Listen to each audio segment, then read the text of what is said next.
सुप्रभात छात्रों, मैं हूं आपकी अध्यापिका प्रतिभा त्रिपाठी। पिछले वीडियो में हमने सूर्यकांत त्रिपाठी निराला जी की कविता पढ़ी थी उत्साह। आज भी हम उन्हीं की कविता पढ़ेंगे, अट नहीं रही है। सूर्यकांत त्रिपाठी निराला जी वैसे तो क्रांतिकारी कवि हैं, पर प्रकृति से भी उनका बहुत लगाव है। भारतीय संस्कृति के बारे में उन्होंने बहुत सारी रचनाएं लिखी हैं। वो छायावादी कविता के जीर्णोद्धार माने जाते हैं। तो आज हम यहाँ पर उनकी प्रकृति से संबंधित कविता पढ़ेंगे, क्या अट नहीं रही है। इस कविता में उन्होंने बसंत ऋतु का वर्णन किया, बसंत ऋतु के फागुन मास का वर्णन किया। बहुत सारी उन्होंने प्रकृति से संबंधित कविताएं लिखी हैं, परंतु यहाँ पर उन्होंने फागुन मास के आगमन में वातावरण में क्या प्रसन्नता, किस तरह की प्रफुल्लता, किस तरह का उत्साह, किस तरह की चमक दिखाई देती है, उसका वर्णन किया है। कवि क्या कह रहा है? कवि कह रहा है कि बसंत ऋतु में आते फागुन मास के सौंदर्य को तो देखते ही बनता है। चारों तरफ फूल ही फूल खिले होते हैं, वातावरण सुगंधित होता है, कांतिमय होता है। जहाँ देखो चारों तरफ हरियाली, चारों तरफ फूलों की खुशबू बिखरी होती है। तो ऐसे में जब कवि क्या कह रहा है? कवि कह रहा है ऐसे समय में जब कवि बाहर निकल के प्राकृतिक सौंदर्य का आनंद लेता है तो क्या होता है? क्या कह रहा है कवि? कवि कह रहा है अट नहीं रही आभा फागुन की, तन सट नहीं रही। अट नहीं रही, अटना मतलब जब हम किसी चीज में, मान लो कोई एक डिब्बा है और उस डिब्बे में हमने कोई सामान भरा है और भरने के बाद वो तब भी सामान बचा हुआ है, तो हम उसको कहते हैं दबा करके भरते जाते हैं और हम कहते हैं इसमें अट नहीं रहा। तो कवि क्या कह रहा है? कवि कह रहा है वैसे ही हमारा हृदय है। हमारा हृदय कैसा है?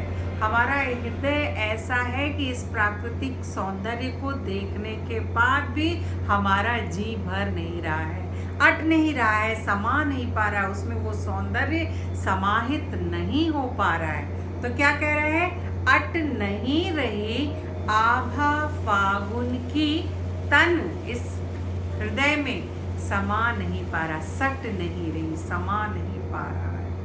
ये जो आभा है, इस प्राकृतिक सौंदर्य की ये जो चमक है, ये जो श्री है, ये जो कांति है, ये जो इसका सौंदर्य है, ये हमारे हृदय में समाहित नहीं हो पा रहा है।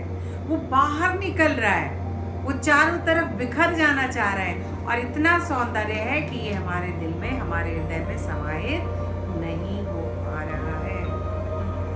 कहीं सांस लेते हो घर घर भर देते हो, उड़ने को नभ में तुम पर पर कर देते हो।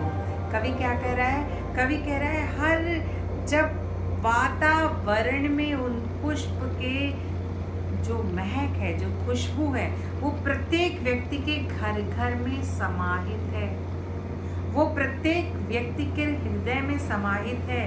वो आकाश से लेकर के आकाश तक, मतलब उसकी जो खुशबू है, ऐसा लग रहा है जैसे उस खुशबू पर लगा के आकाश तक उड़ रही है।